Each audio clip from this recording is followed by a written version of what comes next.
ბათუმის სპორტში ამერიკული მეექვსე ფლოტის სამეთაურო და მართვის ხომალდი შემოვიდა რეგულარული დაგეგმილი გადაადგილების ფარგლებში. მან ვითმის ეკიპაჟის საზღვაო პარტნიორებსა და მოკავშირეებთან ორმხრივ წვრთნებს გაივლის. წვრთნა 3 დღეს გაგრძელდება და უსაფრთხოების გაძლიერებას, საზღვაო მზადყოფნისა და შესაძლებლობის ზრდას მოიცავს.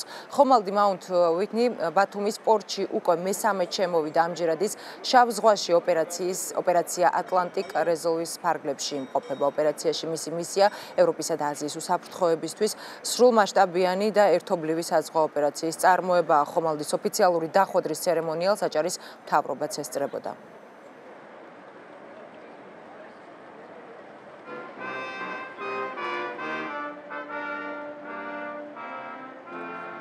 მოხარული ვართ, რომ ვიმყოფებით მშვენიერ ბათუმში. რაც შეეხება ხომალდს, ეს განსხვავებულია. მისი ეკიპაჟი ნახევრად სამოქალაქო პირების, ნახევრად კი საზღვაო ქვეითებისგან შედგება. სულ ბორტზე 330 პერსონალია.